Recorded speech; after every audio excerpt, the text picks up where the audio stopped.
Assalamualaikum warahmatullahi wabarakatuh. Waalaikumsalam warahmatullahi wabarakatuh. Halo anak-anak ibu semuanya, selamat pagi. Gimana kabarnya? Semoga kita semua selalu dalam keadaan sehat ya. Dan semoga kita semua selalu dalam lindungan Allah Subhanahu wa Ta'ala. Amin ya robbal alamin. Perkenalkan dulu, kami adalah yang membersamai kalian selama 2 pertemuan kemarin. Perkenalkan, nama Ibu Elis Winarsi dan rekan Ibu Apriani. Nah, pada hari ini kita akan mempelajari mengenai materi kesalahan pengukuran, notasi ilmiah, dan angka penting. Nah, kita langsung aja ke materinya ya. Check it out. Dalam fisika, kita dapat memperoleh sebuah data melalui pengukuran. Seperti yang telah kita bahas pada pertemuan sebelumnya mengenai pengukuran, manusia ataupun alat juga memiliki kesalahan. Kesalahan yang terjadi dalam pengukuran ini mengakibatkan hasil yang diperoleh menjadi tidak akurat. Nah, kesalahan ini bersumber dari yang pertama adalah kesalahan dalam mengolah data, yang kedua yaitu kesalahan dalam melakukan pengukuran, yang ketiga yaitu kesalahan dalam kalibrasi alat, dan lain-lain. Nah, selanjutnya kita akan membahas mengenai sumber-sumber kesalahan tersebut. Ada 3 macam. Yang pertama adalah kesalahan umum, yang kedua yaitu kesalahan acak, yang ketiga adalah kesalahan sistematis. Yang pertama adalah kesalahan umum. Nah, kesalahan ini diakibatkan oleh kesalahan manusia itu sendiri. Contohnya adalah ketika kita ingin mengukur sebuah panjang dari pulpen menggunakan mistar, namun mistar yang kita gunakan tersebut tidak lurus. Nah, maka ketika kita akan menghitung hasil dari pengukuran tersebut akan didapatkan hasil yang tidak akurat. Nah, berarti kesalahan tersebut diakibatkan oleh manusia itu sendiri. Yang kedua adalah kesalahan acak. Apa itu kesalahan acak? Kesalahan acak ini disebabkan karena kesalahan yang tidak bisa dihindari, seperti ibu memiliki sebuah baterai. Nah, baterai ini ibu hubungkan dengan sebuah alat untuk mencari sebuah voltase atau tegangan. Lalu, ketika ibu ingin lihat besar dari tegangan tersebut menggunakan multimeter, didapatkan hasil yang acak, yaitu pada hasil yang pertama sebesar 1,5 volt, yang kedua 1,6 volt, yang ketiga yaitu 1,4 volt.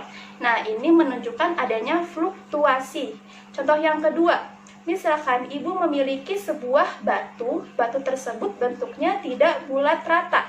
Nah, ketika kita akan mengukur sebuah diameternya menggunakan mikrometer sekrup, maka akan didapatkan hasil yang berbeda-beda diameternya.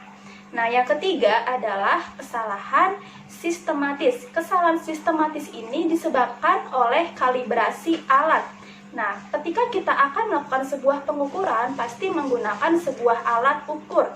Apabila alat ukurnya tidak kita kalibrasikan dulu atau tidak kita dalam keadaan nolkan, maka hasil yang akan kita peroleh dalam pengukuran tersebut tidak akurat. Seperti itulah sumber-sumber kesalahan dalam pengukuran. Tadi sudah dibahas oleh Ibu Elis mengenai kesalahan-kesalahan pada pengukuran. Kali ini Ibu akan membahas mengenai kesalahan matematis secara rinci dan juga kesalahan acak. Yang pertama, kesalahan matematis. Kesalahan matematis itu terjadi karena kesalahan dari alat ukur itu sendiri. Nah, di kesalahan matematis ini terdapat banyak kesalahan-kesalahan. Yang pertama adalah kesalahan kalibrasi. Sebelum kita membahas tentang kesalahan kalibrasi, kita bahas dulu tentang apa itu kalibrasi. Kalibrasi merupakan proses pengaturan akurasi alat sebelum digunakan. Nah, contohnya mikrometer sekrup ini. Nah, mikrometer sekrup ini belum dikalibrasi karena titik nol pada skala utama dan skala non-minusnya belum pada satu garis lurus. Nah, untuk cara kalibrasi mikrometer sekrup, silahkan kalian melihat video yang sudah Ibu kirim pada pertemuan minggu lalu. Kita balik lagi ke kesalahan kalibrasi. Jika kita tidak melakukan kalibrasi, maka hasil dari pengukuran yang kita dapatkan bisa lebih besar dan juga bisa lebih kecil dari hasil yang sebenarnya. Nah, yang kedua adalah kesalahan titik nol. kesalahan ini bisa terjadi pada multitester. Nah, multitester ini kan memiliki jarum penunjuk. Jarum penunjuknya ini tidak tepat pada titik 0, maka kita harus melakukan kalibrasi juga biasanya ya. Nah, karena dia tidak tepat pada titik 0, maka hasil pengukurannya pun tidak sesuai dengan hasil pengukuran yang sebenarnya. Lanjut, yang ketiga itu ada kesalahan mekanisme alatnya. Biasanya ini itu karena alatnya sudah rusak. Contohnya itu adalah timbangan. Nah, biasanya berat badan kalian cuma 50 kok tiba-tiba jadi 80 gitu. Jadi mungkin saja itu terjadi kesalahan pada timbangannya. Mungkin pegas yang digunakannya itu sudah rusak sehingga hasil pengukurannya itu tidak sesuai dengan nilai yang sebenarnya. Nah, dan yang terakhir itu adalah kesalahan paralaks. Nah, kesalahan ini terjadi akibat jarum penunjuk dengan posisi mata pengamat itu tidak tegak lurus, sehingga hasil yang terbaca oleh si pengamat ini akan berbeda. Nah, ini contoh-contohnya, yang ini salah, yang ini benar, dan yang ini salah. Jadi harus tegak lurus antara mata dengan jarum yang ada pada alat ukur tersebut. Nah, lanjut ke kesalahan acak. Kesalahan acak ini sebenarnya kita tidak bisa hindari karena memang sudah hukum alamnya seperti itu. Tapi kita bisa mensiasatinya dengan melakukan pengukuran secara berulang agar kita bisa mendapatkan hasil mendekati nilai yang sebenarnya. Nah, yang pertama itu adalah fluktuasi tegangan listrik. Contoh, ketika kita sedang melakukan pengukuran tegangan pada suatu rangkaian, dan misal dalam selang waktu 1 menit didapatkan voltasenya ini 15,6 volt, lalu 1 menit kemudian tegangannya menjadi 15,8 volt, lalu 1 menit kemudian lagi didapatkan tegangannya itu 15,2 volt. Nah, ini merupakan akibat dari fluktuasi tersebut karena memang dia tidak bisa konstan nilainya. Nah, lalu berikutnya itu adalah bising. Nah, bising ini diakibatkan biasanya pada alat elektronik yang apabila dia sudah dalam keadaan suhunya itu tinggi. Nah, lanjut yang ketiga itu ada radiasi latar belakang. Nah, radiasi gelombang elektromagnetik dapat mengkaburkan hasil pembacaan pada alat. Nah, contohnya itu pada SPBU kita tidak boleh menyalakan handphone karena handphone tersebut menghasilkan gelombang elektromagnetik di mana dapat mengkaburkan hasil pengukurannya. Contoh lain dari kesalahan acak itu ada gerak down dan landasan bergetar. Pernahkah kalian mendapatkan hasil pengukuran yang seperti ini? Nah, kita bisa menuliskan hasil pengukurannya itu adalah 12,35. Karena 12,3 ini merupakan nilai pasti yang terukur pada alat ukur. Nah, 12,3 ini merupakan angka pasti. Sedangkan 0,5-nya ini merupakan angka taksiran. Karena kita hanya memperkirakan nilai tersebut tanpa terbaca pada alat ukur. Nah, sedangkan 12,35, 4 angka ini merupakan angka penting. Angka penting merupakan semua angka yang terdapat pada hasil pengukuran, yang dimana terdiri dari angka pasti dan juga angka taksiran. Nah, ternyata angka penting ini memiliki banyak aturan. Nah, aturan angka penting yang pertama, semua angka bukan 0 merupakan angka penting. Contoh, 548 memiliki 3 angka penting dan 1,874 memiliki 4 angka penting. Yang kedua, angka 0 yang terletak di antara angka bukan angka 0 merupakan angka penting. Contoh, 2,022 memiliki 4 angka penting. Nah, 0-nya ini merupakan angka penting. Aturan yang ketiga, angka 0 yang terletak di sebelah kanan tanda koma dan bukan merupakan angka 0 merupakan angka penting. Contoh, 2,340 memiliki 4 angka penting. Nah, 0-nya ini masih termasuk angka penting. Nah, aturan yang keempat yaitu angka 0 yang terletak di sebelah kiri angka bukan 0, baik di sebelah kiri maupun di sebelah kanan koma desimal bukan angka penting. Contoh, 0,063 memiliki 2 angka penting dan 0,8 memiliki 1 angka penting. Selanjutnya, kita akan membahas mengenai notasi ilmiah. Sebelumnya, pernahkah kalian mendapati hasil perhitungan seperti ini? Nah, Jika kalian pernah mendapatinya, maka pasti akan terlihat sangat banyak, sangat rumit, dan sulit untuk menuliskannya. Nah, di dalam fisika ini kita memiliki solusinya, yaitu dengan notasi ilmiah. Apa itu notasi ilmiah? Notasi ilmiah ini merupakan cara untuk kita menuliskan angka yang sangat besar atau yang sangat kecil. Seperti pada kecepatan cahaya sebesar 300 juta meter per second, kita dapat menuliskannya agar lebih mudah menggunakan notasi ilmiah. Nah, bagaimana sih bentuk dari notasi ilmiah tersebut?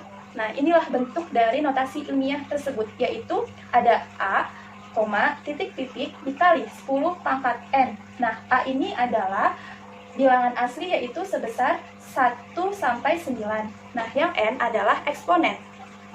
Nah, kita kembali ke permasalahan awal tadi mengenai besar dari kecepatan cahaya, yaitu 300 juta meter per second. Nah, bagaimana cara menuliskannya berdasarkan bentuk baku dari notasi ilmiah?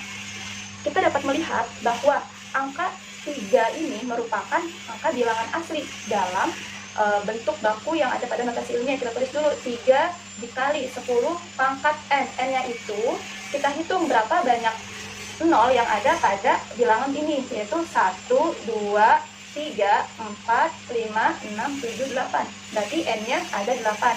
Maka bentuk baku dari kecepatan cahaya adalah 3 dikali 10 pangkat 8 meter per second. Selanjutnya, kita masuk ke contoh soal yang pertama. Di sini Ibu memiliki sebuah bilangan. Nah, bagaimana cara menuliskannya? Kita anggap 1000 itu sama dengan 1000,0. Nah, kita kasih koma 0 di akhir bilangan ini, kasih koma 0. Lalu kita lihat bentuk baku dari notasi ilmiah itu kan adalah A, 0, bilangan asli, 0. Nah, di bilangan ini yang memiliki bilangan asli yaitu 8. Jadi 8 diberi koma. Nah, 8 koma. Kita hitung koma dari sini ke sini ada berapa? Nah, 1, 2, 3, 4, 5, 6, 7, 8. Ada 8 kan? Berarti bentuk bilangan ini adalah 8,5 dikali 10 pangkat 8. Nah, seperti itu. Kita masuk ke contoh soal yang kedua, yaitu di sini ada bilangan 0,0000056. Nah, bagaimana cara menuliskannya dalam bentuk notasi ilmiah? Di sini kita lihat bahwa bilangan aslinya adalah 5. Nah, 5 ini setelah angka 5 kita beri koma. Lompatan dari koma yang sebelah sini ke koma sebelah sini ada berapa? 1, 2, 3, 4, 5, 6. Nah, maka bentuk notasi ilmiah yang didapatkan adalah 5,6 dikali 10 pangkat minus 6.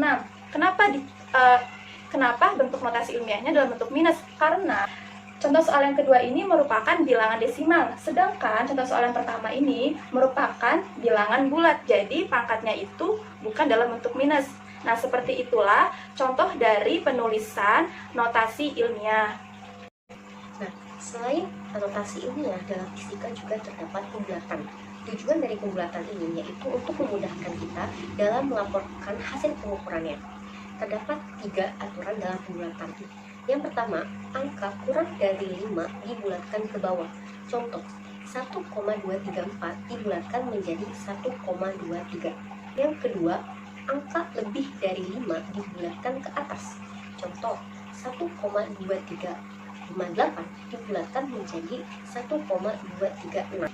Nah, yang terakhir yaitu angka 5 dapat dibulatkan ke atas ataupun ke bawah. Contoh, 2,375 bisa dibulatkan menjadi 2,37. Dan contoh lain yaitu 3,85 bisa dibulatkan menjadi 3,9. Tadi kalian telah mempelajari mengenai pengertian angka penting, aturan dalam angka penting, dan pembulatan. Nah, sekarang kita akan membahas mengenai operasi hitung dalam angka penting. Yang termasuk operasi hitung dalam angka penting yaitu ada penjumlahan, pengurangan, perkalian, pembagian, dan pangkat. Nah, yang pertama mengenai penjumlahan dan pengurangan. Bagaimana sih cara menghitung penjumlahan dan pengurangan dalam angka penting ini? Sebenarnya, cara dalam menghitung penjumlahan dan pengurangan dalam angka penting ini sama seperti kita menghitung aljabar seperti biasa. Tetapi perbedaannya hanya pada hasilnya, yaitu hasilnya dilihat dari jumlah angka di belakang desimal yang paling sedikit. Contohnya adalah pada bilangan 26,324 ditambah 2,5. Pada bilangan 26,324 memiliki angka di belakang koma yang jumlahnya ada 3. Sedangkan bilangan 2,5 memiliki angka di belakang koma yang jumlahnya 1. Maka ketika kita akan menjumlahkan, jumlahnya adalah 28,824. Apabila kita mengikuti aturan dalam angka penting, kita lihat dulu dari kedua bilangan ini mana yang memiliki angka di belakang koma yang paling sedikit. Di sini adalah angka bilangan 2,5 karena dia hanya memiliki satu angka di belakang koma. Maka hasilnya adalah 28,8. Sekarang kita beralih ke contoh soal untuk pengurangan. Di sini ada bilangan 6,84 dikurang 1,2. 6,84 ini memiliki angka di belakang koma yang berjumlah 2. Sedangkan 1,2 memiliki angka di belakang koma adalah 1. Hasilnya adalah 5,64. Apabila kita mengikuti aturan dalam angka penting, maka akan didapatkan hasilnya adalah 5,6. Sekarang kita beralih ke operasi hitungan perkalian. Nah, bagaimana cara menghitung operasi perhitungan dari perkalian dalam angka penting? Nah, dengan cara harus memperhatikan angka penting yang telah kita pelajari pada sebelumnya dengan melihat angka penting yang paling sedikit. Contohnya, Ibu memiliki bilangan 1,23 dikali 1,2. Di sini 1,23 memiliki 3 angka penting dan 1,2 memiliki 2 angka penting. Apabila kita hitung, maka hasilnya adalah 1,476. Jika kita mengikuti aturan dalam operasi hitung perkalian, yang memiliki angka penting paling sedikit adalah pada bilangan 1,2 dengan jumlah angka pentingnya adalah 2. Hasilnya adalah 1,5 yang memiliki 2 angka penting. Seperti itulah aturan dalam operasi hitung perkalian. Konsep pembagian menggunakan angka penting itu masih sama dengan perkalian menggunakan angka penting, di mana jumlah hasil angka pentingnya harus sama dengan jumlah bilangan angka penting yang memiliki angka pentingnya paling sedikit. Contoh, 13,482 dibagi 6,3. 13,482 memiliki 5 angka penting. 6,3 memiliki 2 angka penting. Hasil operasi pembagiannya didapatkan nilainya itu 2,14.